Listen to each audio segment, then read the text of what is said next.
like to call to order the regular formal meeting of the Iowa City City Council for January the 16th, 2018. Roll call, please. Botchway. Here. Cole. Here. Mims. Here. Salee. Yeah. Taylor. Here. Thomas. Here. Throgmorton. Here.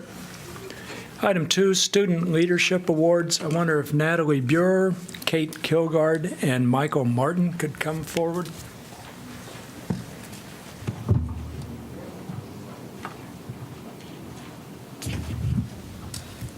Thanks. Hi, kids. Nice to see you again. Why don't I stand here, and then one of you stand over here, and the other two over here. Great. Perfect. Okay, we're going to do our Student Leadership Awards. This is a great thing to do. Students are doing terrific work in our city and in the local schools, and this is an opportunity we have to celebrate the great work that they're doing. So we have leadership awards for all three of you, and the awards all say the same thing, except they have your names on them. So I'll only read them one time. So why don't we start with, tell me your name again, Natalie, is that right? Yeah, I thought so. Natalie Buer. And what I'm going to ask you to do is read the statement that you have, Natalie, and then I'll ask Kate to do it, and then Michael. Okay? Hello, my name is Natalie Buer, and I am a sixth grader at Regina Elementary. I'd like to thank my teachers, Mrs. Davis, Mrs. Warwick, and Mrs. Blummy, as well as all the Iowa City City Council for this recognition. At Regina, my favorite subject is math, with lunch coming in close second. I also enjoy playing the piano, cello, and percussion. Another hobby of mine is art. I try to be a good student in class and to help my classmates. I am very appreciative of the opportunities for all of us at Regina and in Iowa City. Thank you. All right.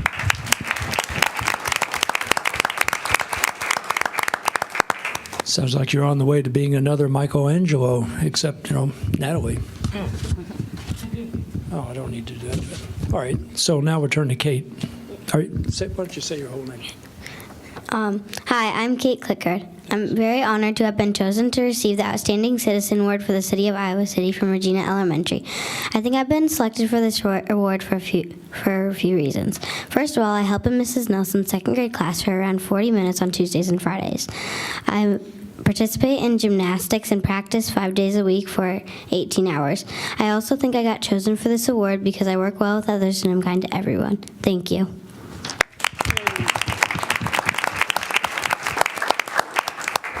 Michael?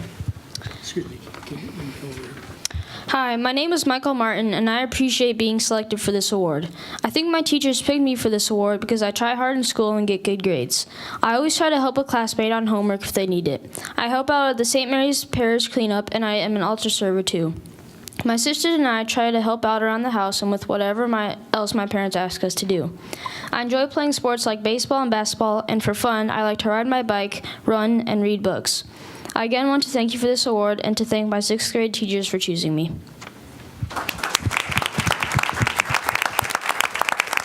Okay, beautifully done. So I wish I had somebody to help me with my homework when I was a kid, So that was then. All right, so the Student Leadership Awards, again, they all say the same thing except for your names. Student Leadership Award for your outstanding qualities of leadership within Regina Elementary, as well as the community, and for your sense of responsibility and helpfulness to others, we recognize Natalie, Kate, Michael. As an outstanding student leader, your community is proud of you. Presented by the Iowa City City Council, January 2018.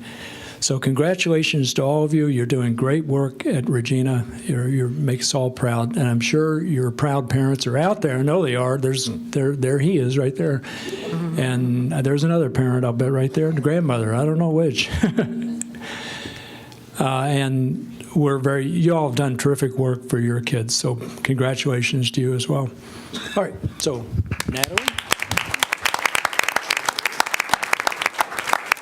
That should be yours, Kate. And Michael, take a look at it, make sure I didn't make a mistake. That should be yours. Okay, so well done. You probably want to go do your work.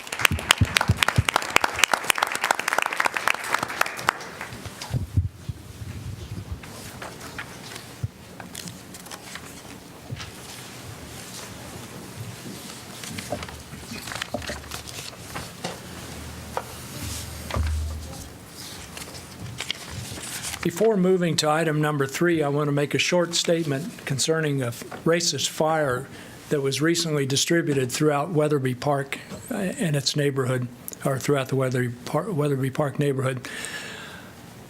And that happened about a week ago, I suppose. Unlike what the neo-Nazi distributors of that flyer apparently think, we, the people of Iowa City, are not of one race, nor do we want to be. On behalf of the people of Iowa City, I say, we strongly reject any efforts to propagate white supremacist beliefs and actions in our city.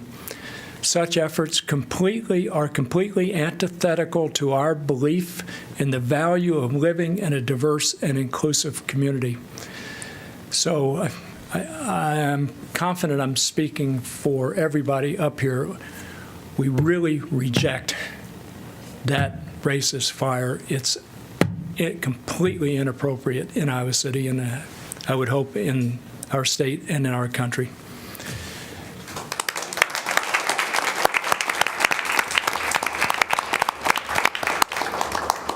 Okay, item 3, consent adoption of the consent calendar as presented or amended. Could I have a motion, please? So moved. Second. Moved by Taylor, seconded by Botchway. Discussion. So before we move on, I note that item 3F9 is a letter from Adil Adams, actually a note from Adil Adams concerning the Sudanese farm at Tiffin. And I know that Adil is in the audience. Adil, I wonder if you could give us a sense of what the topic is, because your note just says the Sudanese farm at Tiffin. We don't understand what you're referring to.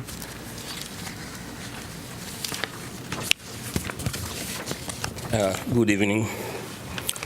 Believe me, first let me write my name. Sure, thank you.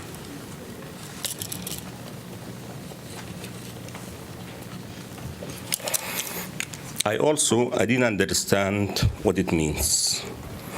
I live here for 20 years, and this farm concerns our people, Sudanese people.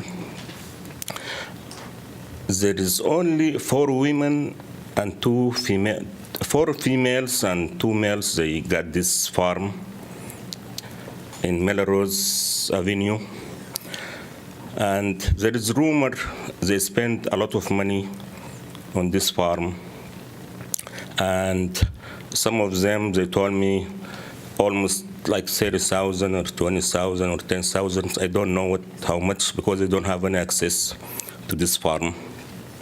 But the area is just like this area, and they farm some vegetables. And the other people, they complain why they choose just 4 or 5 people and related to the community. And these people, they told me these vegetables, they're gonna take it to a crisis center in the future. It is okay to take it to crisis center, but how much money is spent on this farm? And on the other hand, this money, they need it for other poor people. They need this money. And even if you do something like this by worker justice or an agency, all the public should know. Even the mayor that doesn't know, maybe the city manager maybe doesn't know. And I live here, as I said, 20 years, and I don't know, even nobody give me a farm to farm. This gets for this issue. And I don't know how to get this information, from where. I ask the city clerk, they have any idea, they don't have any idea. So maybe the worker justice, they do this thing. And that's why when the first meeting to make this agency as voice of immigrant, we want our voice to be heard. So nobody knows what is going on. Thank you. Okay, Adil, thank you. So maybe we could have a staff person follow up with Adil to give us some further clarification. We don't need to do it right now. Sure. Right. Okay, thanks. Any further discussion? Hearing none, roll call, please. Botchway. Yes. Cole. Yes. Mims. Yes. Salee. Yes. Taylor. Yes. Thomas. Yes. Throckmorton. Yes, motion carries 7-0. Item 4, community comment. I'd like to invite anybody who wants to discuss any topic that's not on the formal meeting agenda to do so now. Please come up, state your name, and don't take more than 5 minutes to make your presentation.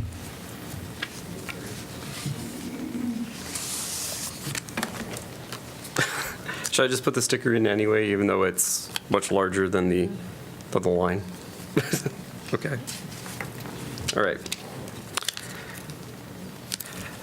Good evening, City Council members. My name is Nicholas Tyson. I live at 1240 Esther Court. I've lived in Iowa City, I guess, for 7 years now. I've already submitted a strangely long letter about the issue of affordable housing in Iowa City, and so I'm not going to repeat everything that I said there because, well, it's too long and I'm not going to be able to fit it in 5 minutes. But I am a little concerned that despite the fact that affordable housing was an issue in the most recent campaign and City Council members have said again and again and again that it's an important issue, I mean, I feel like city government recognizes that there is an affordable housing issue in Iowa City, but not actually the magnitude of the crisis. Now, okay, so by way of comparison, if 10,000 people showed up at the emergency room tomorrow morning with meningitis, that would be a public health crisis. And if UI hospitals only had, say, roughly 250 courses of antibiotics on hand to treat those people, that would also be a problem. And an appropriate response to that problem would not be to have the hospital administration call up a pharmaceutical company and say, hey, can you give us 5 or 6 more doses? But the thing is, in many ways, the affordable housing situation in Iowa City is very much analogous to that. But the strange thing is that it's not being recognized as a crisis. And when it came to the most recent budget discussions, I mean, I met some of you during the, I think it was January 6th meeting. And what I was shocked to see at the original budget planning meeting, or I guess that wasn't the original one, but it was an early one, was the fact that the city has the capacity to address this crisis. The city is actually nowhere near its borrowing limit. And the thing is, something has to be done now, and it has to be big. Because the thing is, it's not only terrible, it's actually getting worse. Now, to put this into perspective, so 58% of renters in Iowa City are considered housing burdened. So housing burdened is this technocratic thing that basically says people who pay more than 30% of their income in rent. So 58% of people, that's an extremely high number. It's higher than New York. New York is actually considered to have probably one of the worst housing crises in the entire nation. And Iowa City is worse. And it's not just worse now, it's getting worse. In fact, a study from 2012 actually projected that Iowa City will have, I think it's 2/3 of all renters being housing burdened. Now, this is a crisis that needs to be addressed now, and you need to throw basically buckets of money at it.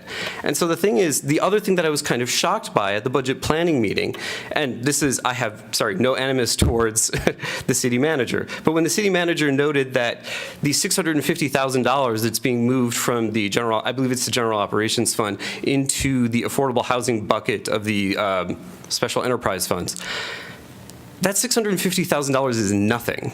It's less than what the city has appropriated in the FY19 year for a half-mile stretch of a sidewalk.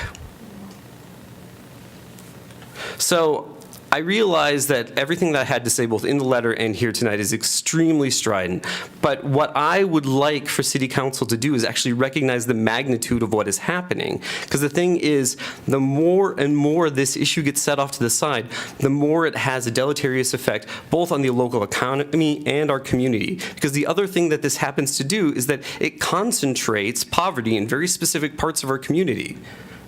And so unless the crisis is addressed now, then that's just going to get worse. And so I'm just one guy. I'm just one nerd who likes to sit in on budget planning meetings. But I'm one nerd who also cares about this community. And so not just the sort of like little tiny fixes here and there. And so I'm probably reaching my time, so I'll just leave it there. Thank you. Thanks, Nick. Thank you.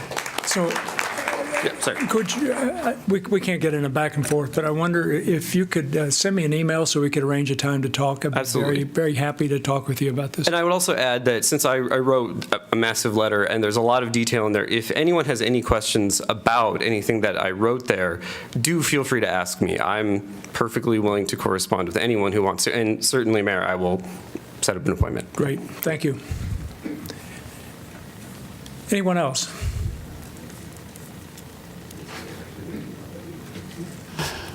Good evening, Carolyn. How are you doing?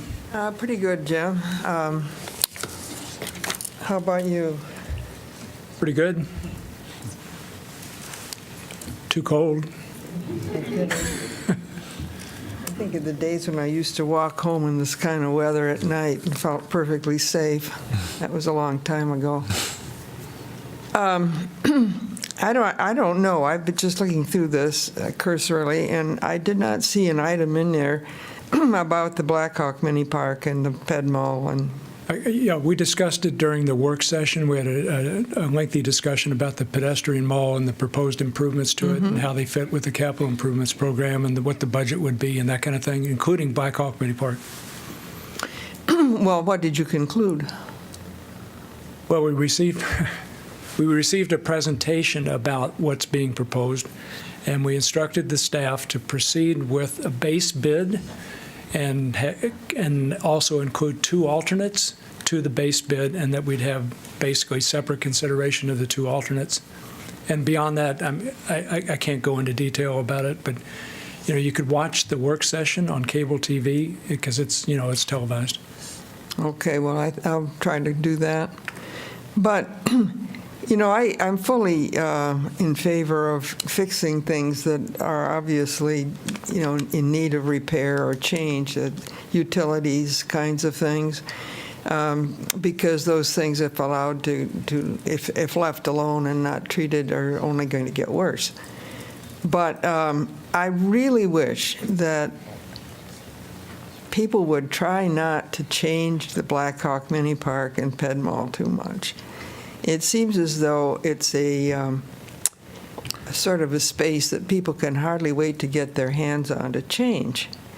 And, I think that the picture that I saw of the proposal, basically it just plain looks cheap, tawdry. It doesn't look like something that a city like Iowa City ought to be contemplating doing to their central downtown spot where people try to meet and where we try to have nice-looking businesses and, nice things in downtown. It looks like, carnival decorations that didn't get taken down, basically. And I just really hope you'll rethink that and think more about doing the basic work.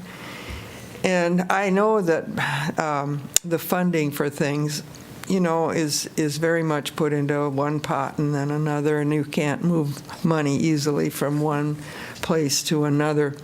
But it seems to me that we have enough really basic problems, such as the one mentioned by the gentleman who preceded me, that it really is kind of galling to see a lot of money spent doing something that seems to be not only superfluous, but just sort of flea-headed, frankly, way to use money. So that's my take on it. Please consider leaving the Blackhawk Mini Park as it is. It's been nice for years and can continue to be nice for years. Thanks. Thanks, Carolyn.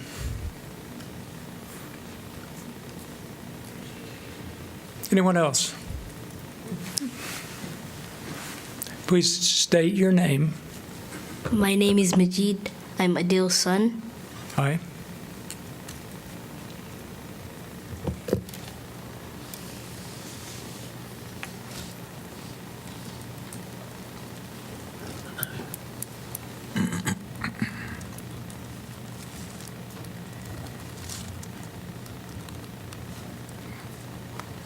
Hi. So, when I went to that farm, I got sick there. But they made me stay in the doctor for at least 10 days. And But the people that own the farm, they shouldn't spend the money on stuff that they don't need, because there's people that don't have any food, and that you should give them stuff that they need. People are sick right now, they're cold, they don't have nowhere to stay. So I might start giving them food. Thank you. Thank you. Thanks for being brave to come up and speak to us.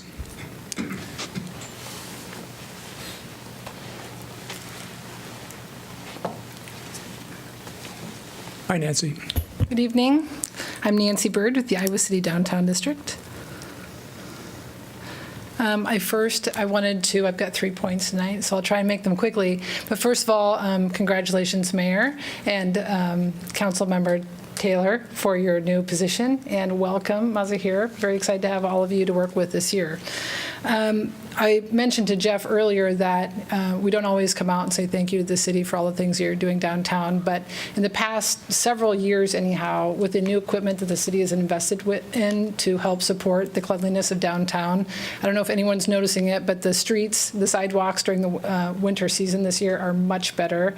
There's more consistent shoveling. Not all the businesses always get to it, but most of them do. So it's just helped make a safer environment. So thank you for that and all the work that the city does to help make sure that downtown is well serviced. Also, I want to express my appreciation that's in the current budget for the evening police officer. It's a part-time position.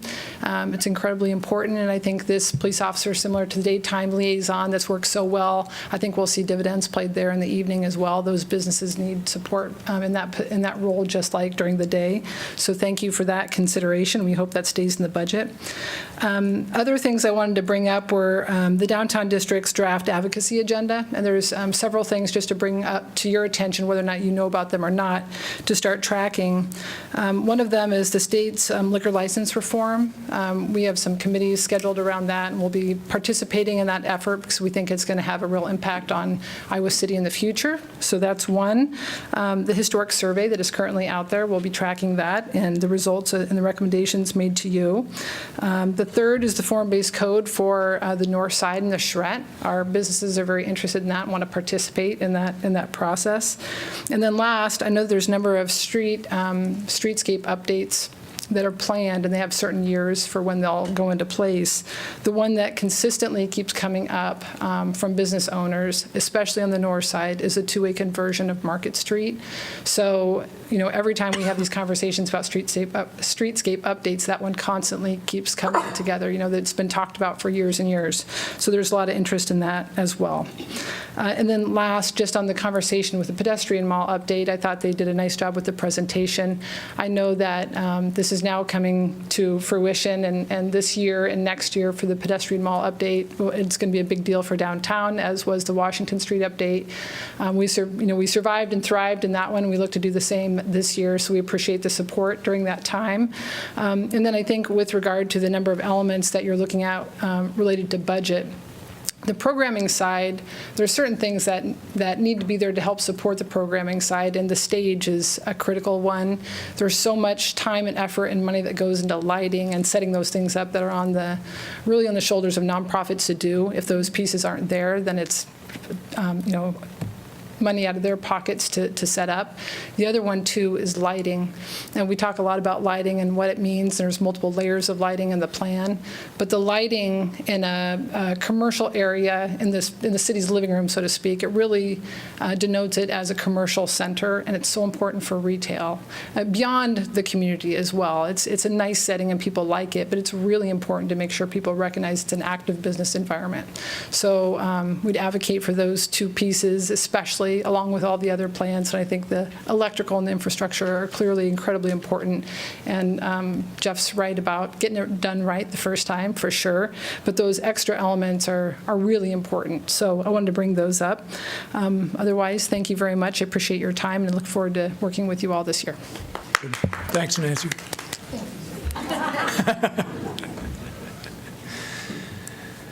Anyone else? Good evening, Mary. Pardon me. Good evening, Jim. Here we go. Got it. With yesterday, our national holiday to celebrate the remarkable vision of Martin Luther King Jr. I have a quote of his. Sorry, can I interject just a second? Could you introduce yourself? A lot of us don't know you. Thank you. I will. It's coming up later, but I can do it now. My name is Mary Cohen. Thank you. Hi. With yesterday, our national holiday to celebrate the remarkable vision of Martin Luther King Jr., here is one of his quotes. An individual hasn't started living until he or she can rise above the narrow confines of his or her individualistic concerns to the broader concerns of all humanity. Thank you for your leadership with the Iowa City Council and all of your collective efforts to contribute to the broader concerns of humanity. As I mentioned, my name is Mary Cohen. I'm an associate professor at the University of Iowa in music education. My research area is music making and well-being, with a focus of music, of songwriting and collaborative and caring communities. I'm here today to share an important message about leadership. Leadership that creates communities of caring. I represent citizens who are currently incarcerated. In fact, the scarf I'm wearing was made by a woman incarcerated in Alaska.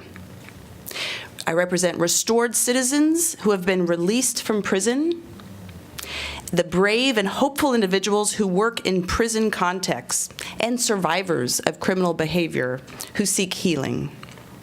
How can we build communities of care inside and outside prison walls? To what extent are our individual and collective choices creating communities of care? We must choose people-centered and positively charged language. The words we use infuse the actions we choose. We must also love ourselves first. Then we can lead with love more easily and authentically. Music making is a learned skill that has the potential to build communities of care. I encourage all of us to support more opportunities for music making in our schools and our communities. Melanie DeMoore is a vocal activist based in California, Oakland, California, and she wrote a song called Lead with Love. She wrote it the day after the 2016 presidential election in the United States here. Its message encourages us to increase our capacity for hope, to look ahead, to build communities of care, to lean on one another, and grow our collective responsibility. I have some friends here that are members and supporters of the Oakdale Prison Community Choir. These are the outside singers of the community choir. And they're here to help share Melanie DeMoore's song with you, and we warmly welcome you to join us. The verses are call and response. It sounds like this. You gotta put one foot in front of the other and lead with love. Put one foot in front of the other and lead with love. You gotta put one foot in front of the other and lead with love. Put one foot in front of the other and lead with love. Don't give up hope. Don't give up hope. You're not alone. You're not alone. Keep your hope. Keep moving on. Keep moving on. You gotta put one foot in front of the other and lead with love. Put one foot in front of the other and lead with love. You're welcome to join us. One foot, you don't have to. And lead with love. Put one foot in front of the other and lead with love.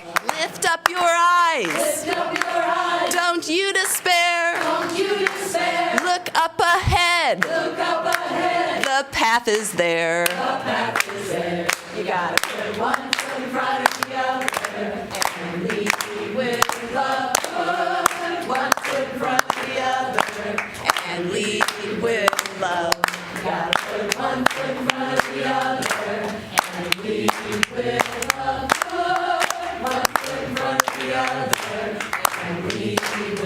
love. I know you're scared. I know you're scared. And I'm scared too. And I'm scared too. But here I am. But here I Right next to you.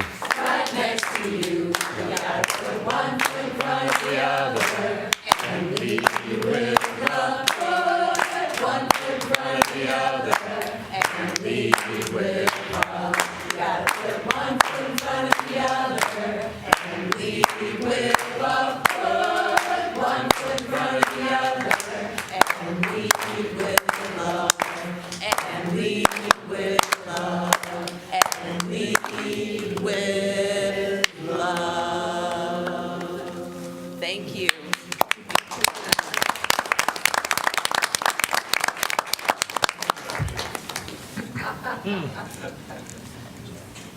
In the future, your evaluation will be around. Beautifully done, choir. Thank you.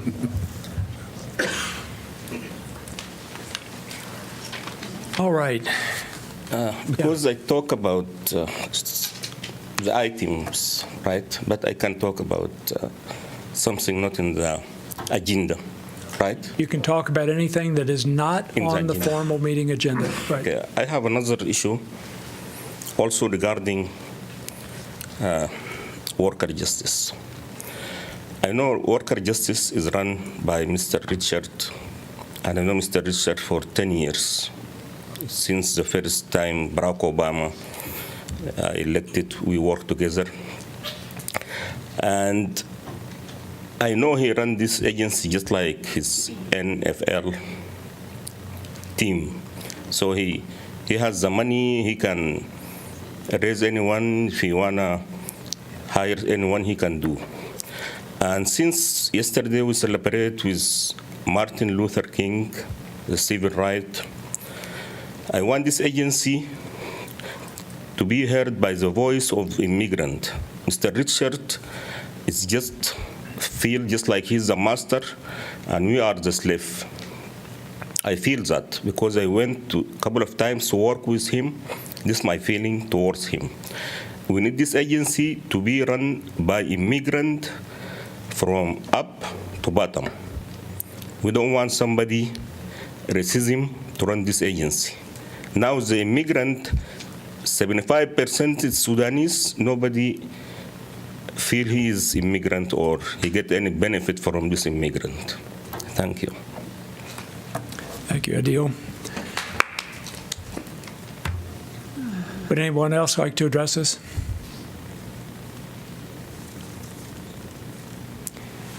Seeing no one else, I think we'll move on. Thanks so much for the choir and your performance.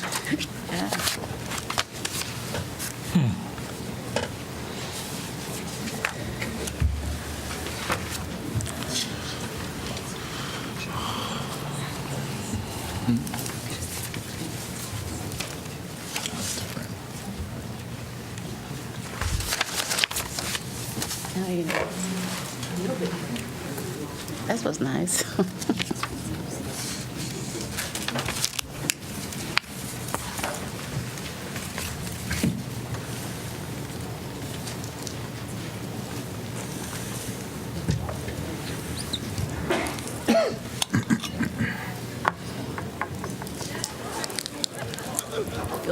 Okay, we're going to turn to item 5, planning and zoning matters. Item 5A, rezoning 703 to 709 South Dubuque Street to riverfront crossings. This is an ordinance conditionally rezoning approximately .48 acres of property from intensive commercial CI1 zone to riverfront crossings, central crossings, subdistrict RFC CX zone, located at 703, 705, and 709 South Dubuque Street. I'll open the public hearing. Good evening, Karen. Good evening. Karen Howard from Neighborhood and Development Services.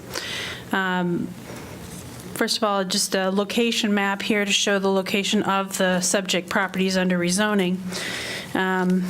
It's on South Dubuque Street, just south of the Iowa Interstate Railroad and the historic rail depot on Wright Street. Here's a couple photographs of that property. You can see the existing buildings on the property.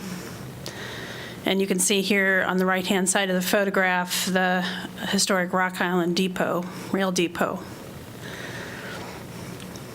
The property is located in the Riverfront Crossings, Central Crossings Subdistrict.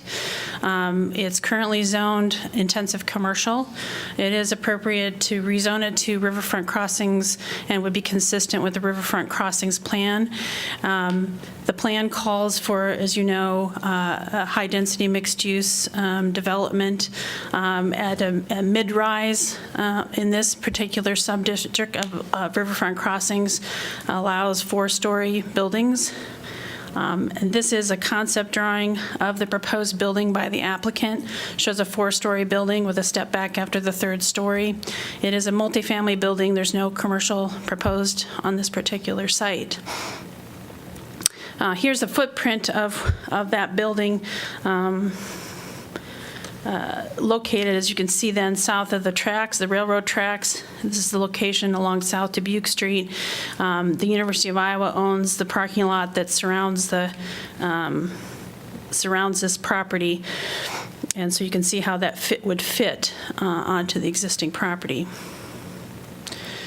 The Riverfront Crossings plan does show a public open space in this location. Originally, when the Riverfront Crossings plan was adopted, there was quite a bit of discussion about the federal government funding with state support, Amtrak service, and our ability to reuse the historic depot for actual rail service into Iowa City between Chicago and Iowa City. Unfortunately, that plan fell through, and we're no longer discussing that option. It's pretty unlikely.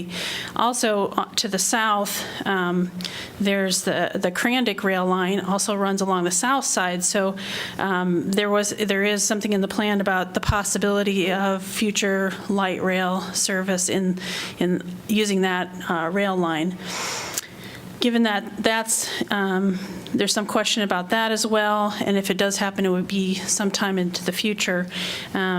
This station area plan, we've been rethinking that, and so it may not be as necessary to have such a big public space in that location.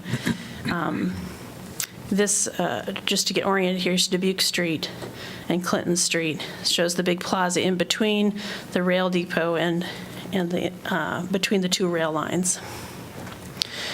So at the Planning and Zoning Commission, it was discussed the open space idea. The city owns actually still a vacated alley right away that used to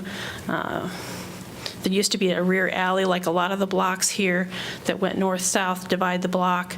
That alley was vacated sometime in the past, but the city still retains ownership of the east 10 feet of that alley right-of-way. So that alley right-of-way will be maintained. The proposal then is the building would be set back 10 feet from that. And then in the future, if this property to the west is redeveloped, another 10 or 20 feet could be established there. So there would be possibility for some future, at least some access through that central part of the block in the future. The Planning and Zoning Commission also discussed the safety and the noise that might occur because of the active rail line to the north. It was discussed that a fence and some landscaping, additional landscaping, plus some construction techniques be used in the building, and the applicant has agreed to that. That would keep people from basically running across the rail line, and also would help buffer the train traffic from the residents. Another discussion point at the Planning and Zoning Commission, the Riverfront Crossings Code requires 10 square feet of usable shared open space to serve the residents of the building. The applicant originally proposed a plaza space on the ground level on the north. This is the north, just to be oriented. This is the north side. This would be the rail depot over here, the rail line. On the north side of the property would serve that. There was some concern about that being not very accessible to the residents and whether it would be particularly useful for the residents. And so the commission requested some additional open space be provided on the property, not just this patio on the north side. The applicant has agreed to that as well. This is the fourth floor. As you know, there's a 10-foot step back on the fourth floor, or above the third floor, that would create a roof terrace that could be used for shared open space. And the applicant plans a community indoor activity room in this location in the front of the building, and then this roof terrace could be used as private open space. The commission didn't feel that the 10 feet was enough to really provide a nice shared open space, so requested additional open space be provided either on that roof terrace or on the roof of the building itself. So with those two recommendations from the Planning and Zoning Commission, they recommend approval with the following conditions. A fence and landscape buffer must be constructed and maintained along the northern boundary of the property in accordance with the landscape plan approved by the Form-Based Code Committee. That's through design review. And a minimum of 900 square feet of usable open space must be provided and maintained on the rooftop. I would be happy to answer any questions that you have. Do you folks have any questions for Karen? So Karen, was that roof terrace expanded from what we just saw? Is that larger than what was shown to planning and zoning? So the rooftop terrace, they would have to redesign it to be wider than the 10 feet in order to meet that 900 square feet. I believe this, the square footage of the roof terrace right now is about 600 square feet. So this hasn't changed? So this is what they originally proposed, but they have agreed to expand that and make it wider or deeper. Mm-hmm. Or, I mean, they haven't really designed the building and all the units, so the conditional zoning agreement is left fairly open to either have it on the roof itself or to have it to expand this terrace area. So it's about 15 feet deep instead of 10. Karen, I believe there were some concerns also about some stormwater drain off or how they would deal with that. Yeah, and I think that would have to be dealt with at site plan review. I mean, they would have to show that they're managing their stormwater appropriately. I don't think the commission went into great detail about that, but it was mentioned.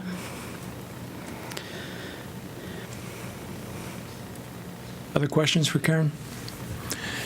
I think I do. I have a couple probably. Just put bluntly, I don't like the idea of eliminating the station plaza. I understand the rationale having to do with the Amtrak line, but the Krandick line, it's my understanding that there's renewed interest in it. I know that that's true with regard to the Chamber of Commerce, and I think they're trying to build interest up and down the line, so to speak, at least as far north as North Liberty. So when I look at this proposed development, I think not only would the station plaza be lost, but I don't see very much public space in that part of the Riverfront Crossings District. So this is a question I want to ask you. Within, say, 2 or 3 blocks, I know there's space down south, at the Riverfront Crossings Park, but in the rest of the Riverfront Crossings District, where's the nearest public space that's not open space for use by residents, but public space for use by residents of the city as a whole? I don't recall anything in particular in that particular area within a 2 or 3 block area that's public open space. Yeah, this concerns me because we have intentionally increased the density of development in the Riverfront Crossings District for obvious reasons, and I support that, have all along. But increasing the density requires having usable public space for people to use when they're in the district as a whole. So this worries me. And my mind's not made up on the specific proposal, but I am expressing a concern I have. I wonder if I could translate that into any other questions for you. I think I don't. So thank you for presenting the material. Jim, and following up on your comment. Well, wait. It could be other people want to speak on the topics, and I probably already said too much, but yeah. Anybody else want to ask Karen any questions? No? Okay. Thank you, Karen. Would anybody else I wanted like to Mayor, address? you need to get your ex parte disclosures out. I was going to see if there were other people who wanted to discuss, make statements in the public hearing. Beginning. I think just didn't get mentioned on your agenda. Well, I'm misinterpreting the text, so, okay, I'll have to remember this in the future. Okay. So I need to ask you whether you are inclined to vote in accordance with the Planning and Zoning Commission's recommendation. I'm sorry, Mayor, the ex parte disclosures. I'm not talking about the, yeah, no, it's complicated. Oh, if anybody has any ex parte. Right. Yeah. So, where is it? Have any of you had any, do you need to make any ex parte disclosures about anybody you've talked to about this particular proposed rezoning? No. Yeah, I don't either, so, sorry. Yeah. Would anybody else like to address the topic? Good evening.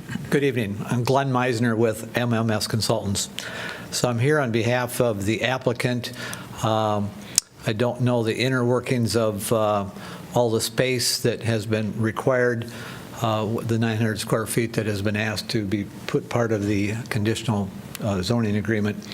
But my client is willing to do so, and when we get into site design is where MMS will step in and be more involved with that part of it. But with that, I'm here to answer any questions that the council may have. Okay, thank you. Do you think there's any way to revise your proposal to provide usable public space for people who are not the residents of the development? Just an open-ended question. Yeah, I think with the intent of the development, probably not. I think they've attempted to meet the ordinance and the requirement, so I don't see that probably happening. Okay. Thank you. Thanks for asking. Anyone else? Okay. Now, this is the moment where I need to ask you if you're inclined to vote in accordance with the Planning and Zoning Commission's recommendation to approve the proposed rezoning. Yes. I see nodding heads. Okay. I might not, but I'm going to vote for it tonight so that, you know, any further thinking can take place. All right. So no one else wants to address this topic. Let's see. I'm going to close the public hearing. All right. Could I have a motion, please? Move first consideration. Second. Moved by Botchway, seconded by Saleh, I'm sorry. Discussion? So related to the rail terminal, that won't then affect our ability to do it in the future for Crandick Rail Line. There's the plaza, that won't affect our ability to do that then. Well, there's no plaza. Well, I know that the point is that you don't anticipate that making that less feasible to do the Crandick. I don't know if that's a good question or not. No, the plaza itself wouldn't be a functional part of the rail operation. It was more of a public amenity centered around the rail line, either the light rail or the fixed rail line, but it wouldn't prevent us from either Amtrak or a light rail. There'd have to be a stop of some kind down there and at other points along the way. Well, I share your concerns, Jim. You know, the central district, Central Crossings District, is central to Riverfront Crossings. It's the central sub-area within the overall planning area. And that plaza was the centerpiece of arguably all of Riverfront Crossings. So, you know, it's again a situation, and you know, my background in the public realm, designing public realm elements, that's disappeared from the plan. And that's one thing. And then my follow-up to that is I haven't seen an indication of what a re-envisioning of how that might be preserved in some fashion, even with the change with respect to the Amtrak plans. So, you know, I don't know what to say. I mean, the land's been purchased. This piece of property has been purchased for a sizable amount of money. So, is the project itself the issue? No, it's the change to the overall concept for the Central Crossings District. Plus, I have a little bit of trouble understanding how the interface works with the rail line running through there. This project kind of floats. It's lacking a certain amount of context for me. So I'm not clear on that frontage on the north side what's the vision for that? I have a hard time picturing exactly what's going on along the rail line. I thought P&Z's comments were spot on. That patio space, in addition to what P&Z said, is north-facing, so you're enclosed by buildings. It would be in shadow most of the day, so it's really not. It's usable in terms of its dimension, but not a space that would be well used. So I'm pleased that what came out of that was an acknowledgement of increasing the open space on the property. But I really would like us to now take a look at the site plan for this general area and see where we go from here, because I'm not seeing any indication of that. I'm in agreement with John, maybe to look at this again, because I also was concerned about the loss of the potential for the rail space there, the size of the unit, although it had so many positive things about it. I think the parking, their plan for the parking was a very good plan, better than we've seen in other developments. But speaking of the other developments, north of there are a number of new apartment units, and south of there, going in the riverfront crossings off of Gilbert, we have another large number of units coming into place, and at what point are we going to reach an oversaturation in that area? And is that what we wanted for the Riverfront Crossings District, as John is kind of alluding to be the residential? And are those units going to be affordable units, or just what is the intent of those units? I just had a lot of questions. I guess I look at it this way. When that plan was developed and that plaza was in there, the city didn't own that land. The city and the community made no effort to purchase that land. And so now and part of that, if I understood Karen right, is owned by the university. Is that correct, Karen? Yes, not. Yeah. Okay. So if you think about and I mean, I've been here since 1977, and I'm not sure that I recall a time that the university has sold any property. Once they own property, they tend to keep it, and they tend to expand their property holdings, particularly, anything adjacent to the campus or anything adjacent to their critical needs. And certainly they have a lot of those south of Burlington in terms of their motor pool and other auxiliary office spaces and things like that. So the idea that the public somehow could have purchased part of that land from the university, I think, is questionable at best. And while I agree, when you look at that rendering from the plan, it's beautiful. It's nice to have that open space. And I realize that the Riverfront Crossings Park is not adjacent, but it certainly isn't very far away. And it's an incredible community amenity that we have put multiple, and will continue to put multiple millions of dollars into. This rezoning fits in exactly to what I think this community envisioned when we went through numerous charrettes and public meetings and input to develop Riverfront Crossings, and then finally to develop the form-based code for it.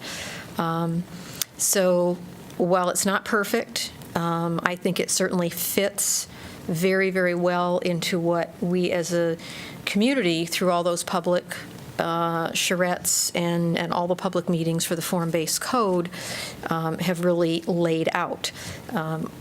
Again, I agree that the loss of that plaza area is unfortunate. I question whether it ever would have come to fruition given some of the ownership of that land. So I will support this. I'm glad they've made some adjustments, or willing to make some adjustments in terms of that open space. I agree the questionable on the usability of that north plaza.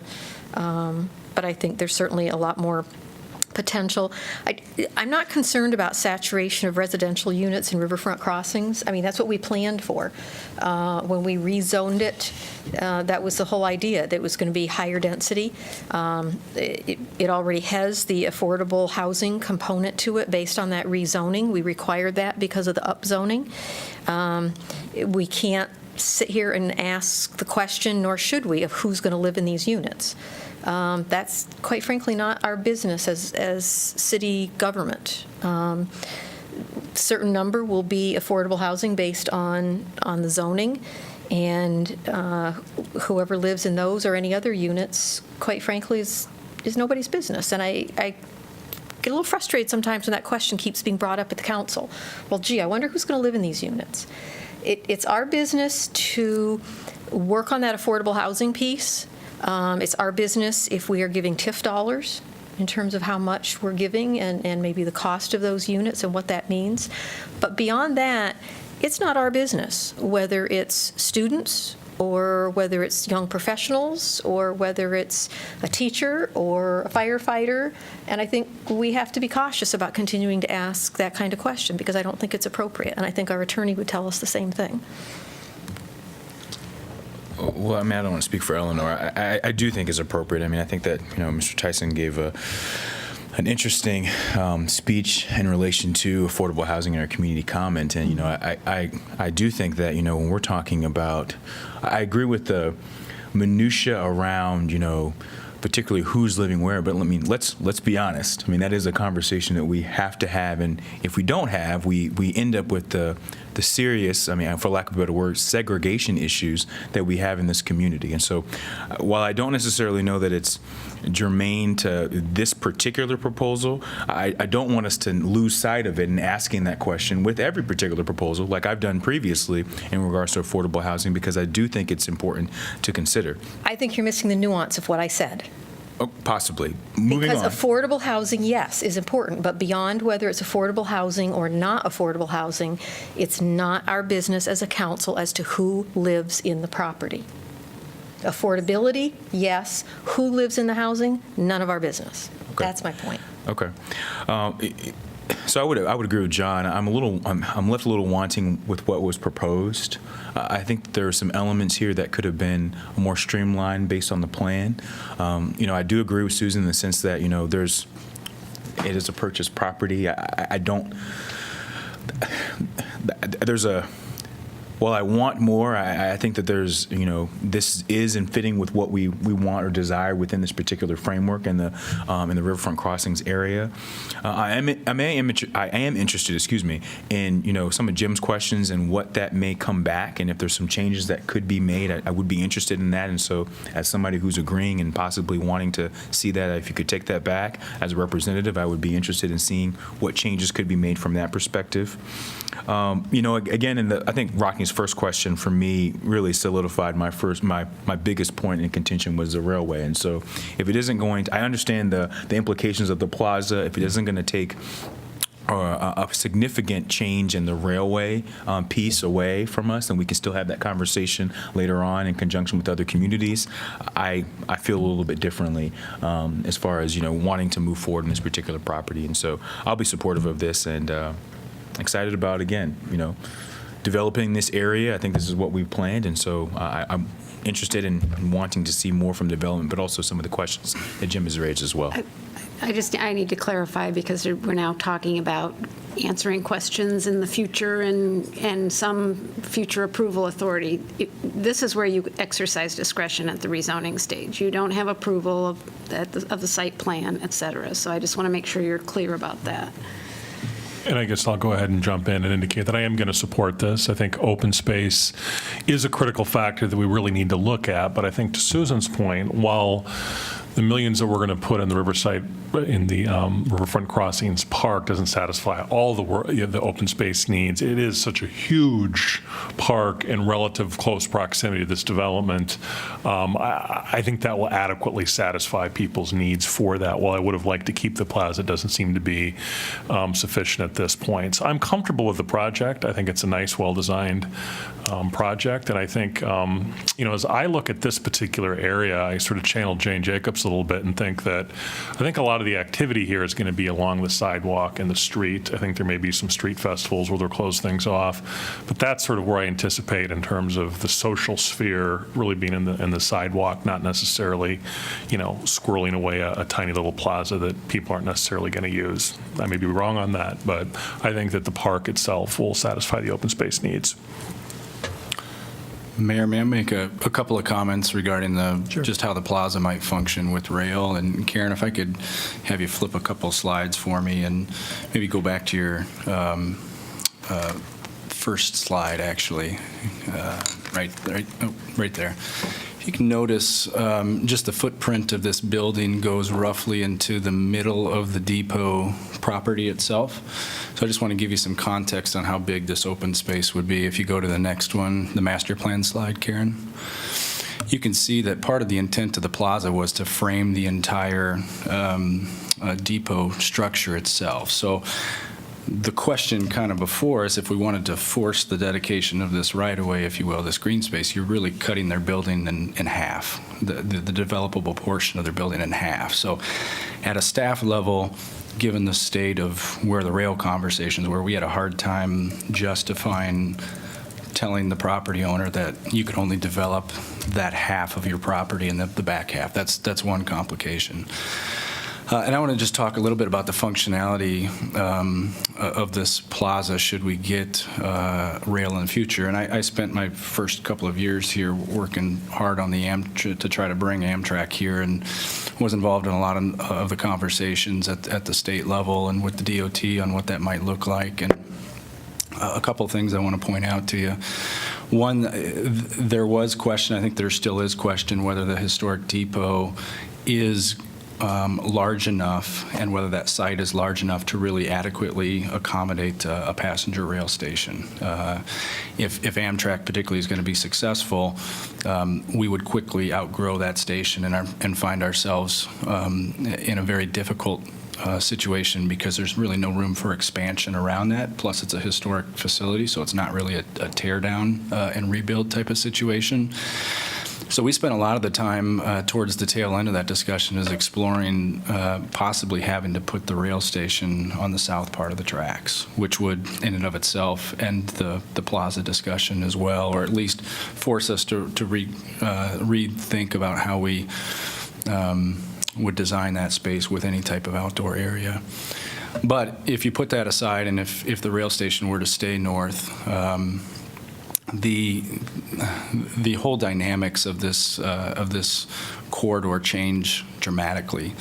One, the rail line, if it's activated for passenger rail, you'd never be able to get within a stone's throw, if you will, of the rail line. They will put a fence up right through the middle of that plaza, and they would keep people out. There would never be an at-grade crossing at the station. They would never allow a pedestrian grade crossing at the station like that. You'd probably have some sort of elevated platform as well. So that kind of shows you a visual connection from the plaza across to the rail station. It just wouldn't happen with the station there. And probably, and there was some talk about actually having to close either Dubuque or Clinton completely to accommodate those trains. If we were able to keep both of those streets open, then there would certainly be very heavy pedestrian protections at each of those intersections because this stretch isn't long enough to contain a rail car. The rail cars would have to spill out on either side of those intersections. So the free flow of people from the south to north is what I'm trying to say wouldn't really happen as maybe the design anticipates here. Certainly, it works a lot better if you think of the Krandic line and the light rail line. There's going to be less restrictions on a light rail type of facility. But I wanted to point those few things out to you, and just as you consider your vote on this item, it's difficult to move past this concept plan. But I really question the viability of this plan. Should we get the rail, I think things are going to look completely different. And frankly, I think we'd really have to work hard with the university probably to somehow develop their property for the rail station proper. I think in order to really serve the Amtrak ridership that we would see. Okay, any other discussion?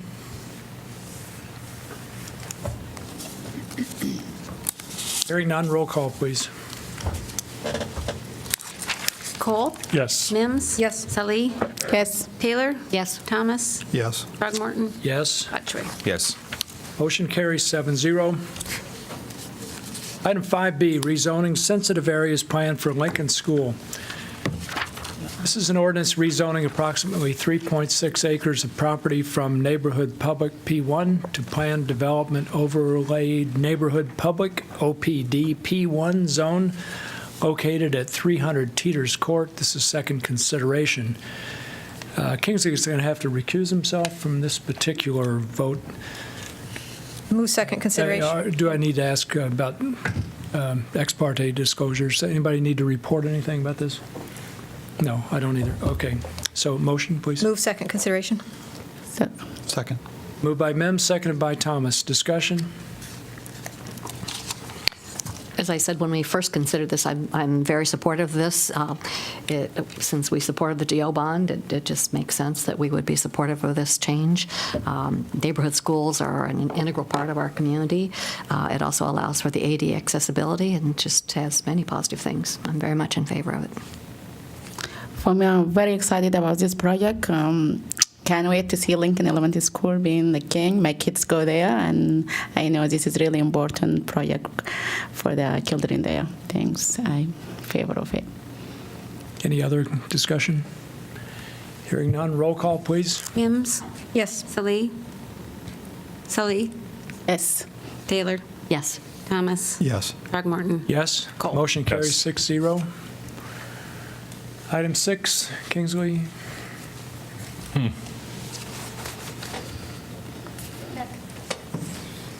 Item 6, Iowa City Public Housing Roofing and Siding Replacement.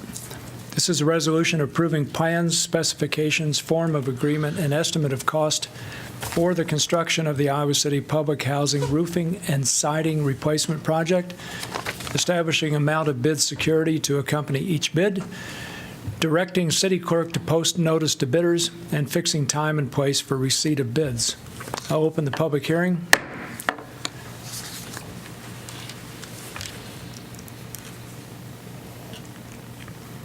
I don't see anybody who wants to speak. I'll close the public hearing. Could I have a motion, please? So moved. Second. Moved by Botchway, seconded by Taylor. Discussion. I kind of see this item as a no-brainer. We don't have any control sometimes over Mother Nature, and I know during that hailstorm, many homes, particularly for some reason on the southeast side of Iowa City, some of the other parts of town were spared, but I just think we have to support this. Further discussion? Hearing none, roll call, please. Taylor? Yes. Thomas? Yes. Throgmorton? Yes. Botchway? Yes. Cole? Yes. Mims? Yes. Salee? Yes. Motion carries 7-0. Item 7, Theme Semester Joint Declaration. This is a resolution declaring the city's support of and participation in the University of Iowa's Climate for Change Sustainability Theme Semester. Move for resolution. Second. Moved by Botchway, seconded by Thomas. Discussion. So, you know, what I think we should do is have either me or someone else on the council read the joint declaration. And what I'd like to do is invite one of our council members to do that. I was thinking Rockne. I'd be happy to. Yeah, okay. And then I know Dave Gould, is Dave still in the audience? Dave and Linda are out there. And so before we vote, I would like to ask you to, say a few words if you'd like. Thank you. Iowa City and the University of Iowa jointly recognize that our efforts to inhabit and develop the university and the city must meet the needs of the present without compromising the ability of future generations to meet their needs. This requires that we must take actions that will simultaneously produce and sustain a healthy environment, ensure economic vitality, and enable that vitality to be shared equitably. Achieving this kind of sustainability requires knowledge about the relationship between humans and the natural world, especially about the effects of human actions on global and regional climates, and commitment to ensuring that costs, risks, and the benefits of human actions are shared equitably. We therefore jointly call upon students, faculty, and staff at the university, as well as the businesses and people of Iowa City, to commit their intellect, creativity, and practical skills towards considering how we, the university and the city, can ensure that our community and university develop sustainably for all of us both now and in the future. In the spirit of this call, we jointly commit the university's theme semester to a local project that will tie together various elements along the Iowa River corridor in Iowa City, from Water Prairie Park in the north to Terry Trueblood Park in the south. This project will acknowledge and celebrate the various historical factors that have shaped current human use along the river, respond creatively to challenges and opportunities in specific locations along the river, adapt to changes in the region's climate by making the areas adjacent to the river more resilient to future flooding, and use the river as a catalyst for future community and economic development that exemplify and fulfill the sustainability values and principles we jointly hold in high regard. Thanks so much, Rockne. Linda, Dave, either one of you want to speak? Both of you?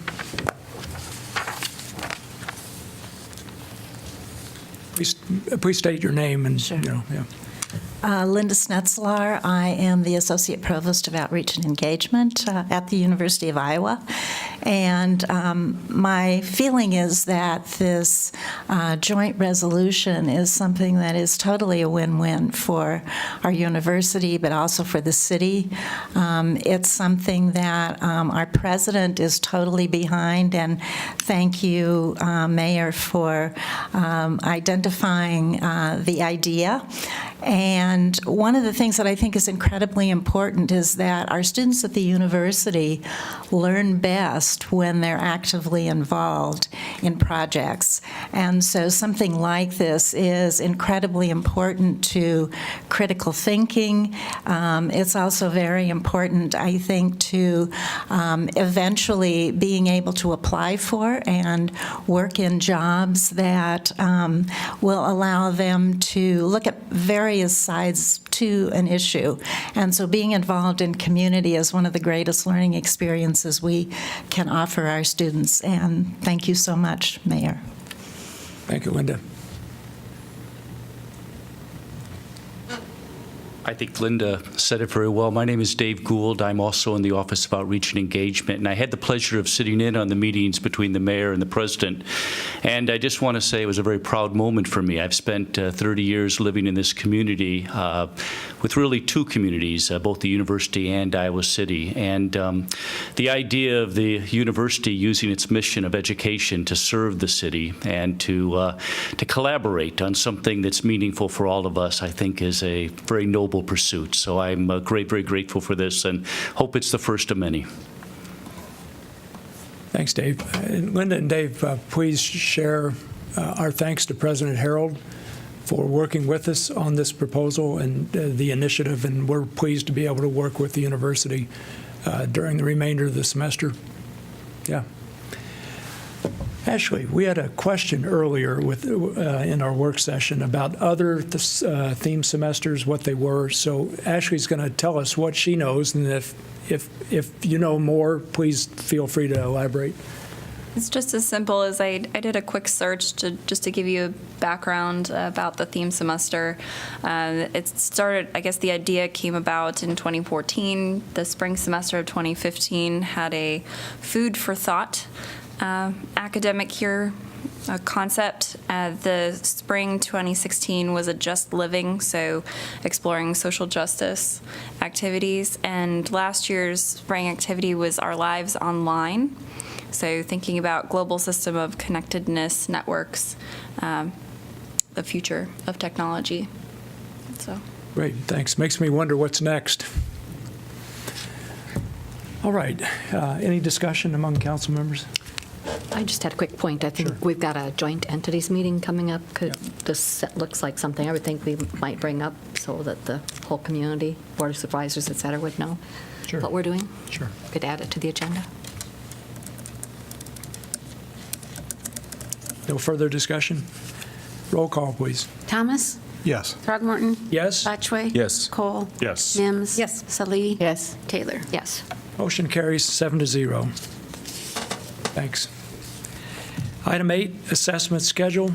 This is a resolution adopting an amendment schedule of unpaid mowing, an assessment schedule of unpaid mowing, cleanup of property, snow removal, sidewalk repair, and stop box repair charges, and directing the clerk to certify the same to the Johnson County Treasurer for collection in the same manner as property taxes.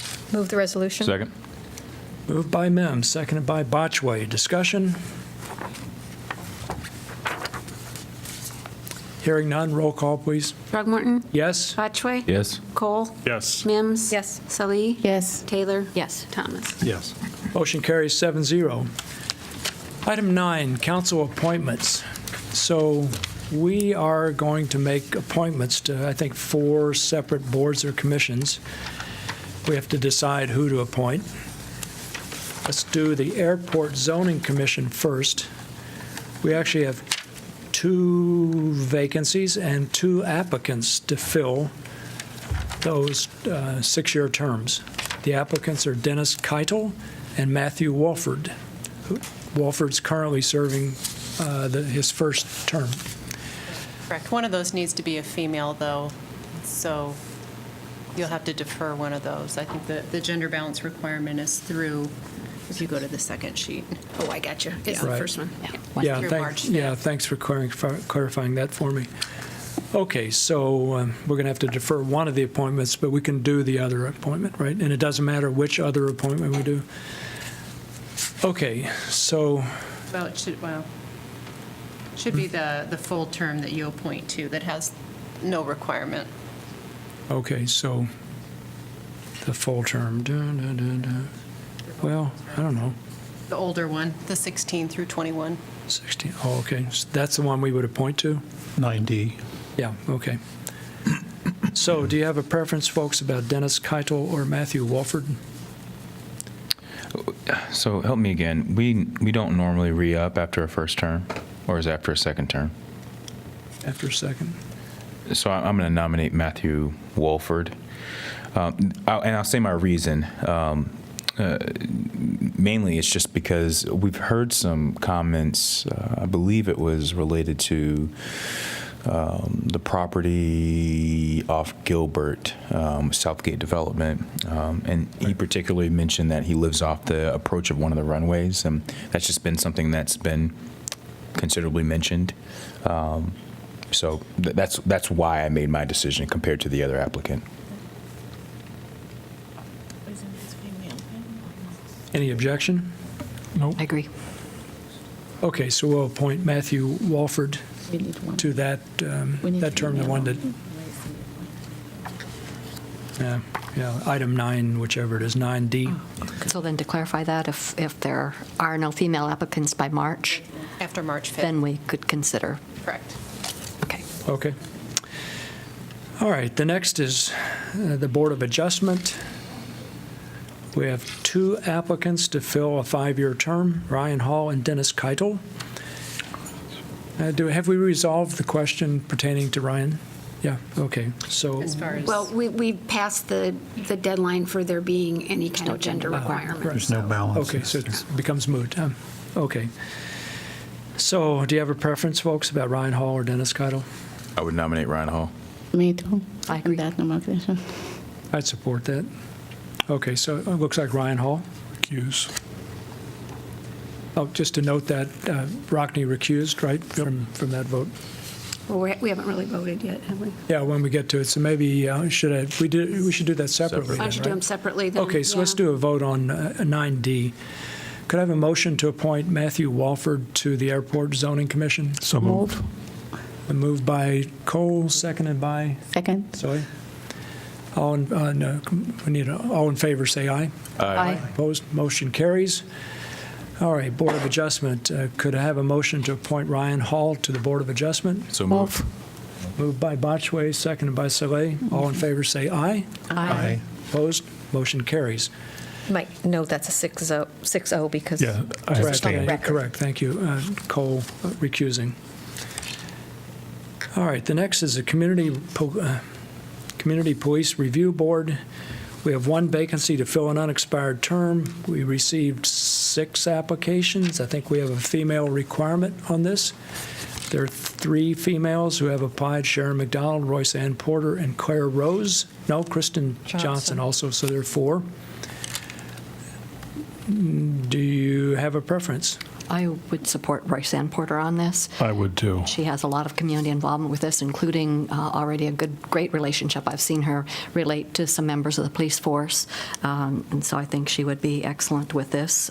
She has a good understanding of the board itself and what its duties are, and I would support her strongly. Yeah, normally I wouldn't. Normally, I've had this conversation with Royce Ann, so I'm be able to speak this out. But normally, I wouldn't necessarily be as for an applicant that has already served on the committee, just because of what we've talked about before. But again, this is something that was supported by the Black Voices Project, is in particular wanting Royce Ann to be a part of this. And again, you know, and highlighted in many of the festivities that I think some of you are at, you know, there is a considerable amount of work that's being done with our police department. Having Royce Ann being a conduit and person on this particular commission, I think is going to be very important as we move forward in this work. Well, plus it's a non-consecutive term. I mean, isn't that also sort of an issue for us? And I know for me that's huge. So I think it's sort of the best of both worlds, is that we're getting some experience, but it's a non-consecutive appointment. And I also think now, with the previous experience that she's had, I think in terms of policy proposals that she can really make on this to move that board forward and make it even better, I think it's a great time to have her as a board member there. Yes, I agree. All good points. Yeah, just for clarification, Royce Ann served one previous term, right? But my recollection is that she came off the board 2 or 3 years ago. She's been off for a while now. Yeah. On the board with me. I'd say at least for probably a 4-year term, I think. It's a little bit. No, a little bit less than that. Less than that. Yeah. I'm not going to support Royce Ann. I go back to, and I mean, absolutely no disrespect to Royce Ann at all. But when I think back about all the discussions we've had over the last couple of years about giving different people, new people, an opportunity to serve on boards and commissions, and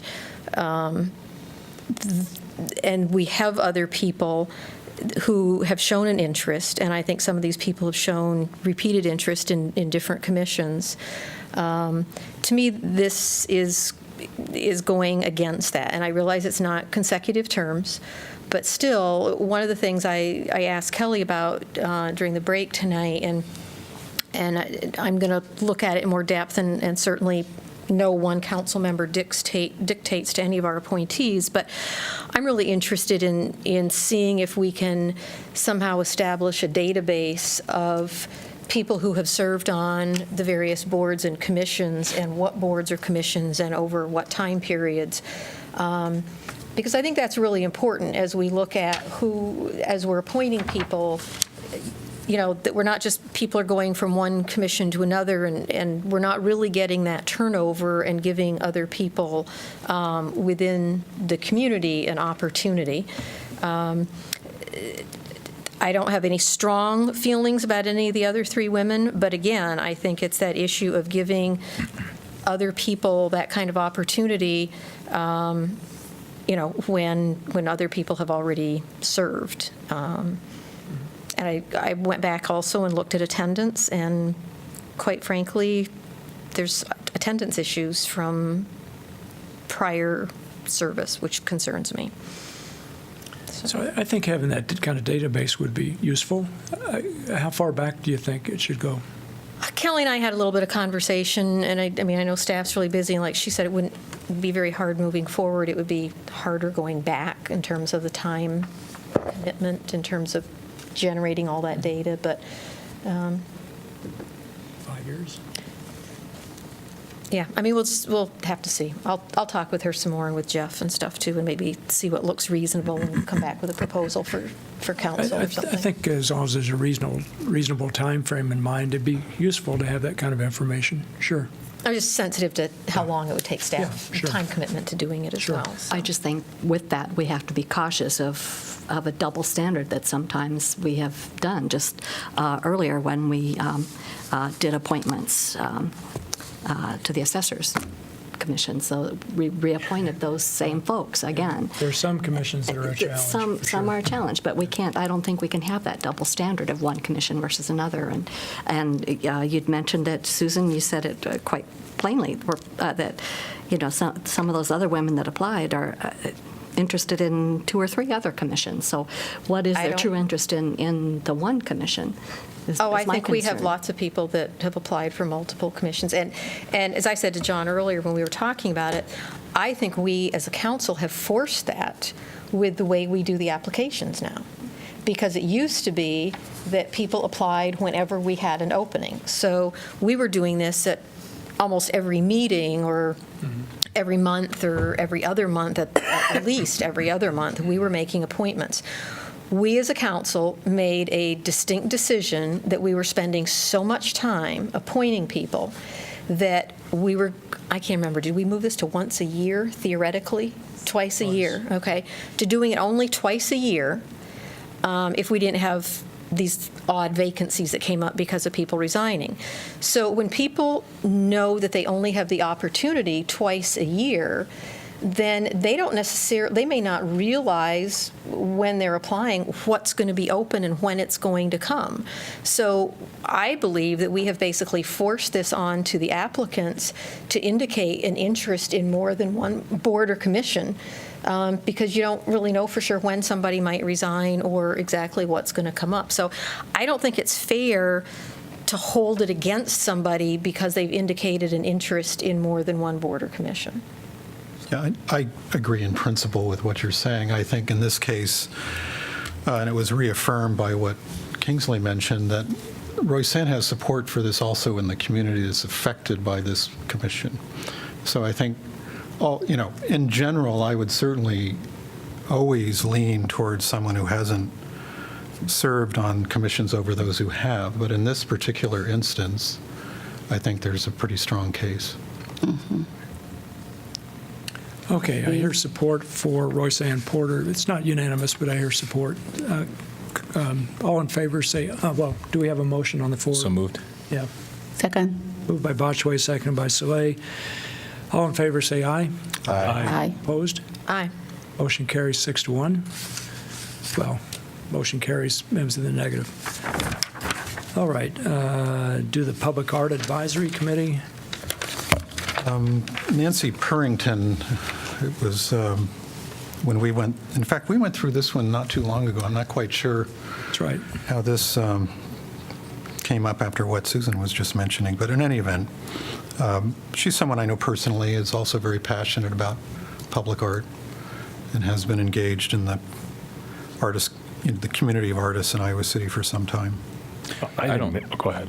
I don't necessarily have maybe a disagreement with it. I was just going to throw out Stephen Miller.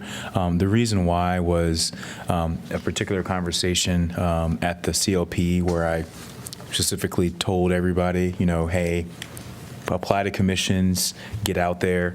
He's reached out to me via email stating that was one of the reasons. And I think he also mentioned it within his application as well. And so that's why I'm supporting him, because I specifically said to a group of people, we need more people on commissions, and he applied. And also he has the background related to, public art professionals. I think the other lady you mentioned as well does as well. I see a gender issue here as well. I mean, we've got 4 women. Yeah, 4 women, and so given that we have a number of very qualified people, I would go with Stephen Miller as well. Right, even though there's no gender balance, you're right. There, 4 female, no male. Just one male, I believe. I want to make a pitch for Nancy. Gender is obviously a super important issue, but I think in terms of ideas, I'm sure that all these other candidates have great ideas, but I have not heard anyone speak more articulately, if that's a word, about the need for downtown gallery space. So I really imagine her being a critical advocate for some things that all of a sudden, we may see one day, whether it's in the library or another location, and that will happen, I think, because of her advocacy. And I think coupled that, she has sort of a longitudinal history of where the public art committee was, even in the 90s, in terms of the budget piece of it, and her advocacy. So I think she's really going to be critical to move this particular board forward. So I'm supporting Nancy. I believe she said she served on the very first public advisory. Just to have that institutional history, I think, will be critical. So I got at least 2 votes for Nancy. Do we have Mazahir, Jim? Well, I think Nancy and Andrea, for that matter, would be very strong candidates, are very strong candidates. They'd both be wonderful appointments. I've got a little date, and Kelly and I were just talking about this. It says, after date above, council may appoint without regard to gender. But what that does, that 90-day period, it allows you to appoint when you don't have the correct gender to fill it. And we've got a male here, so I'm not. So we have a qualified male who could fill it. We have a qualified right? male as we're looking at the appointment, so I think that's a gender balance requirement then. Yeah, well, I want to support Stephen Miller as well, despite the quality of Nancy Purington as a candidate and the work she does and that kind of thing. So I think we have 4 in favor of Steve Miller. Could I have a motion, please? So moved. Second. Moved by Botchway, seconded by Mims. All in favor of appointing Stephen Miller, please say aye. Aye. Opposed? Motion carries unanimously. Okay, I need to read these other vacancies, don't I, that involve, the vacancies that will be there forever. Still have to read them, right? You don't have to read. I wouldn't leave that comment out there. It's not hopeful, Jim. Come on. Well, I'm not hopeful. Maybe they're listening Filled tonight, during Jim. next. You really, you're not required to read. Well, I'm going to do it anyhow. So we have 2 vacancies to fill 5-year terms on the Airport Zoning Board of Adjustment. I should read the other one with regard to Airport Zoning Commission. We have 1 vacancy to fill a 6-year term on the Airport Zoning Commission. That was the one with the gender balance requirement. And we have 1 vacancy to fill a 5-year term on the Board of Appeals. 1 vacancy to fill a 3-year term as Jefferson Street representative on the Historic Preservation Commission. And 1 vacancy to fill a 3-year term on the Telecommunications Commission. And I should say, I'm much more optimistic about filling that one. Those people. And those must be, what's it say here? Say apply for this, I don't know when applications for those positions are due. Application. I think it's the February 13th, I'm not sure. Senior Center's February 13th, and then the civil service. Yeah, I know is they March. are, but I mean the ones I Oh, as just far as read. the ones we need to re-advertise? Yeah. Those would be February 13th, deadline. Oh, applications for those positions must be received by Tuesday, February 13th, not later than 5 p.m. All right, announcements for new vacancies or other vacancies. We have previously announced that there's 1 vacancy to fill a 3-year term on the Senior Center Commission, and applications for that position must be received by 5 p.m. Tuesday, February 13th. And we have a new announcement having to do with 1 vacancy to fill a 4-year term on the Civil Service Commission. Applications for that position must be received by 5 p.m. Tuesday, March 13. Can I just ask one question related to these? At one point, I believe staff was going to go back and look and see if we could get rid of that Jefferson Street Historic Preservation, because weren't we? Or we can't get rid of it? We cannot. The state code says if you have a district, one of the Okay. Commission members has to be a representative of each district. I remember we had that yeah. discussion. I could, Yeah, Okay, I'm glad thank you. Susan brought that up, because I wondered that too. Does the person actually have to live on Jefferson Street, or can In it the be like district. in the district? So anywhere in that area. In the Jefferson But there's Street not District. much residential within that district. In that district, so. That's why we've it never just been able to keeps get out there, and we anybody. have to keep going over and over it. Maybe somebody will move in. Maybe, hopefully. Okay, item 11, community comment. Ben, did you want to say a few words? And to repeat what was said earlier, welcome back. It's a new semester. Yeah, I had a great break. I hope you all did too. I saw, like I said earlier, I saw 6 city halls and 2 state capitals, and I went to an NHL game and an NFL game. But that's besides the point. Yeah, students are back, so Iowa City is thriving again. We know you all missed us. Unfortunately, I had an 8:30. The local schools were 2-hour delay. University wasn't. If you guys know anybody who works with the university, let me know. But I think the biggest update from UISG anyway is that the legislative session in Des Moines really is getting underway, and so our legislative agenda advocacy is kind of going full throttle. We've been working with UNI and Iowa State to get through medical amnesty legislation. It was passed unanimously last session through the Senate, 49-0. There was 1 absence. So we're working on getting it through the House, and it'll be going to subcommittee bright and early tomorrow, so I'm excited to see how that conversation comes. Other things on our agenda, as always, are appropriations and the cost of school for our university students, both in-state and out-of-state, making sure that it's as affordable and predictable as possible. And then one of the other big things we have going on is working to get a tax incentive from the state, so that local employers can, I can't recall the specific language that we have, after all, in the city liaison, not the state liaison. But it allows employers to kind of tax-free pay off student debt. So it encourages that Iowa's best and brightest to stay in the state, making sure that we retain the bright, intelligent people that we produce at our universities, while also helping the student debt crisis. So that's kind of what we got going on, and I'm excited for the rest of the semester. And in Terry Dickens fashion, I only have 6 meetings left as city liaison. Thank you. Oh, it makes us sad. Yeah. But then there's Gustav Joy. waiting in the wings. You are in for Yeah. All right. Item 12, city council information. Where are we going to start? Let me think. I didn't write notes about that. Yeah, here we go. We're going to start with John. John, move to the right. Okay, a couple of things. One was Jim and Pauline and I all 3 attended at Kirkwood Community College what was referred to as a deliberative dialogue training. And it's part of Kirkwood's democracy commitment. And just briefly, what that means is it's a national initiative engaging community college students in civic learning and democratic practice. Its goal is to have every community college graduate have an education in democracy. It was really a pretty fascinating experience and a new way of, actually it wasn't so new for me. I realized most of my professional work was about deliberative dialogue. Didn't know there was such a word for it, but, and they are going to be planning, looking forward, an economic inequality summit in early April.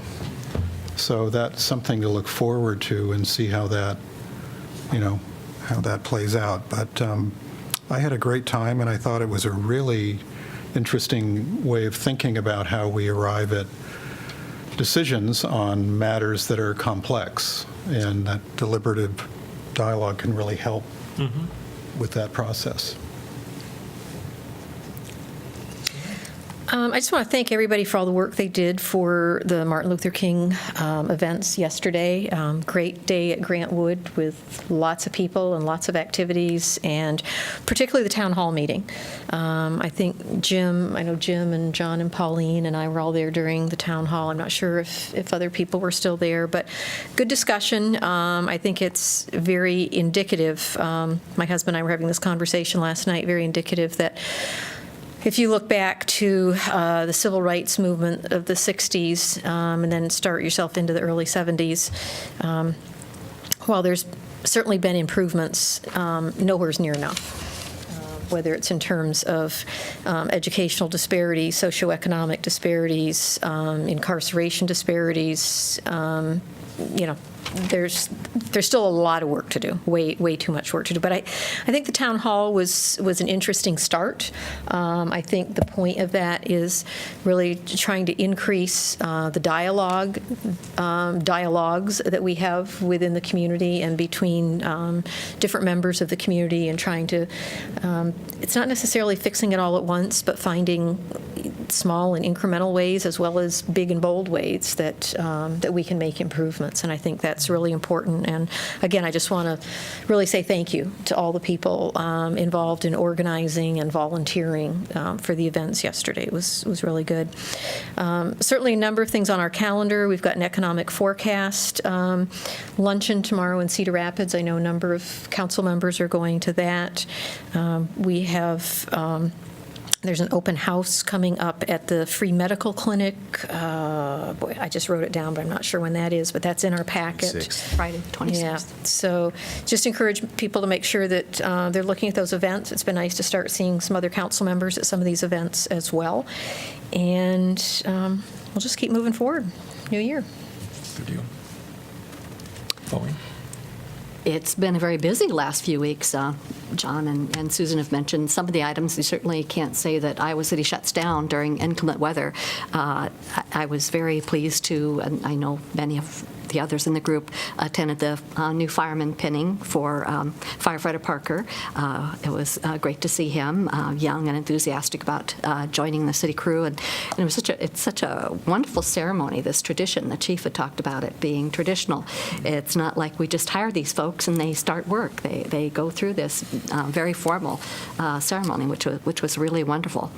And let's see. Oh, many of you also were at the STEAM mural event, the unveiling of that at the Robert A. Lee Rec Center.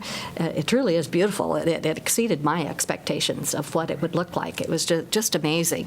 And how it was created by a team of so many different folks to put it all together. It's truly amazing, and folks should try to go see that if they haven't. On the 9th of this month, I did attend the Iowa City Community School District Board meeting, because on their agenda were boundary issues, because they are, again, talking about those, because they mentioned the fact that the district is growing by leaps and bounds, particularly the North Liberty area. So they encourage people to look at their web page, because they're going to have maps posted on there of the different boundaries, and I believe their deadline is by March 1st. Maybe Kingsley knows the date on that they have to have a plan in place. So they're encouraging people to come to their meetings and look at their website. Let's see. The free medical clinic, and that's a cooperation with the College of Nursing, which I think that's a really great thing, that a community organization is partnering with the college and the university, which kind of goes along with our strategic plan of working together with the educational institutions. Let's see, Wednesday, January 24th, there is going to be a film screening and discussion of a film called At the River I Stand, from 6:30 till 8 at the IMU Illinois room, co-sponsored by the UI Labor Center. It's a documentary relating to 2 months in 1968, leading to the death of Martin Luther King Jr. and the Civil Rights Movement.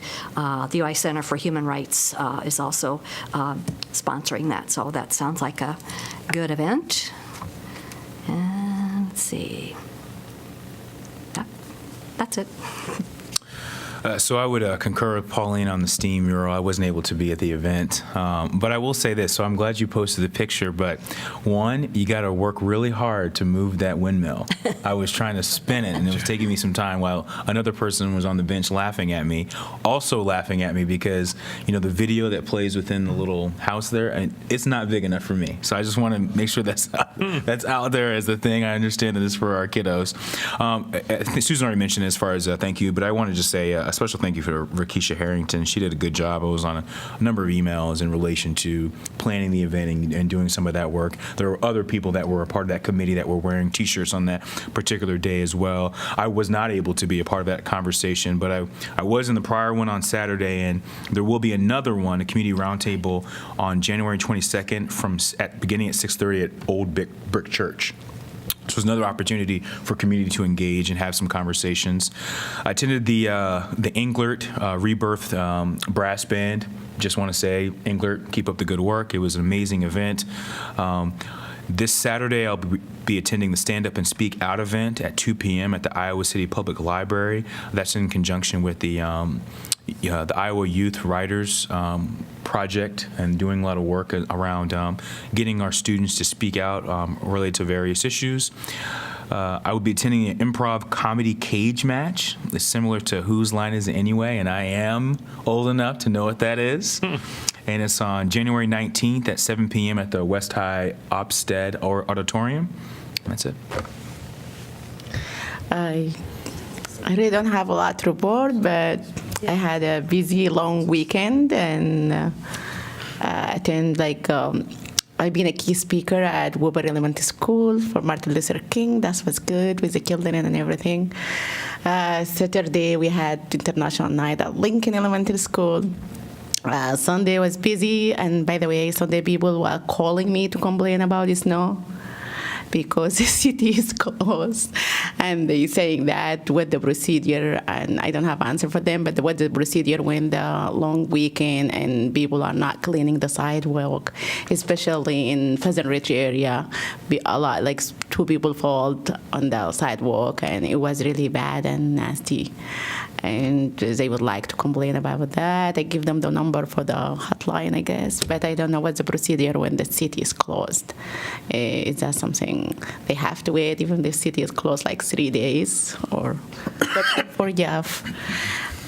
Yeah, they would, on a sidewalk issue like that, we don't have anybody working to inspect on a weekend like that, but to call the hotline, leave a message, or, simply have to wait until we're back for us to address that. I guess I said the same thing. Basically, they have to call back Tuesday and do that. Anyway, that's all. I think Martin Luther King Day was great, and Kinsey and I was reading the march, but it wasn't that cold, and it was a nice event. A lot of people here came, and thank you for the people who attend. Yeah, thanks. Good deal. Thanks. Rocky? Yeah, I really wanted to echo what Susan had said about the Grant Wood event. I mean, events like that don't just happen.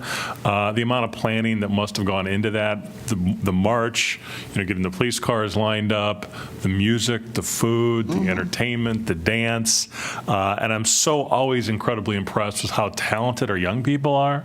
Oh my goodness, the future looks great for our community when we have this sort of talent. I also want to give a shout out to AME Church for their worship service, 2:30 yesterday afternoon. Incredible. Great speeches by Jim and Kingsley. Kingsley got a standing O. Did you get a standing O, Jim? I don't know. I didn't. Yeah. So, but really inspiring stuff, and really with MLK, I mean, this notion of combining words and action. These continuing community conversations are going to be incredibly important. I hope we can continue to do that. But by the same token of the community members that we have, like Rakisha Harrington and Fred Newell, and the great work that Royce Ann Porter is doing, I just feel like the community is making so much progress, and we have to keep our eye on the ball and keep holding each other accountable. When we all fall short, we're not doing what we should be doing, we're not working hard enough, and that we look at that as something we really need to do. And relating to Martin Luther King Jr., I'm going to be going this summer on a civil rights tour with Henry Harper on the bus. So I think Jim is too, and I'm really excited about that because it's going to go through the historically black colleges, and I think we're going to go to a lot of the areas that King took the bus on. So it's really an honor to be able to go. Henry has 65 people signed up so far. Wow. It's and incredible. We're going to visit with the mayor of Birmingham, Alabama, too, which will be pretty fun. Yeah, well, the events yesterday, you all have already mentioned Bethel AME and the event at Grant Wood. I'd like to note that both Chief Matherly and I spoke at New Creations Church and also Bethel AME. And Jody did a fabulous job, just fabulous. He conveys so much commitment and sincerity. I think it has a huge effect on the community. It's a very good thing. And Laura came along with him, his wife Laura, and I think she enjoyed being there and seeing her husband perform his role so very well. So yeah, that. A few other things. I want to mention very briefly that Jeff and I met with some representatives of Gloria Day Lutheran Church several days ago. There will be a follow-up meeting taking place later this week. So I'm not going to give any report about what went on in those conversations, but conversations have been taking place and will take place. I see you. Looking ahead a little bit, I'm going to be participating in a strategic planning meeting for the Convention and Visitors Bureau Board on the 23rd of January. And later that day, I'll be attending a Partnership for Alcohol Safety meeting with Simon. Which reminds me, Simon, if you could, when you send me emails about the school board and the agenda for future school board meetings, would you please copy Pauline on that? Yeah, thanks. And just two other things. I'm going to be sharing lunch with Mayors John Lundell and Terry Donahue on the 31st. And then on the 1st, Pauline and I are going to be meeting with the University of Iowa's Government Relations Committee. So, stuff continues to unfold. Conversations take place. Okay, Jeff, you got anything?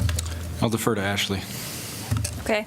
On a little bit different note, I will just say that Friday we finalized our agreement with Bluestem Energy Solutions, LLC. They're out of Omaha, Nebraska, and they'll be performing our assessment for solar systems, solar voltaic systems that have potential at various city sites. So we just kicked off the meeting with a meeting this morning, and we are doing some information collecting. They'll be doing some on-site visits in mid-February or so, mid to late February, and then they'll kind of do their analysis, mock up some designs, and get back to us with other cost estimates and feasibility of potential projects either on the ground or on rooftop. So I'll just share the couple of sites that we put out. It was in our RFP, but just to give you a sense of what areas we're looking at. The City Park Pool House, probably a roof installation there. The wastewater treatment plant property, so down on Napoleon. The Parks and Forestry property off of Gilbert. Streets facility property, so there'll be some coordination in looking at both the new design for the Public Works facility as well as elsewhere on the property, the potential there. And then the last one would be, the last two, at Mercer Park, potentially somewhere on that property, and at the airport. So those are the areas we've selected, and we kicked it off, and we're starting on that project. Good deal. Glad to hear it. Sure. Eleanor? Kelly? All right. I think that means we're done with our work session. Terminate it. Yeah, with our formal. Can we take we're going to adjourn the work session to the formal meeting. Thank you. Thank you. Other way around. Huh? Yeah, but can we take a 5-minute break? We need to adjourn the formal. I move that we adjourn the formal to our work session. Oh, I had that backwards, didn't I? Yeah, you Well, did. it's With just a a quick break. confused kind of day. Okay, so the motion for MEMS, seconded by Botchway. All in favor, say aye. Aye. Opposed? Motion carries. All right, 5-minute break? Sure.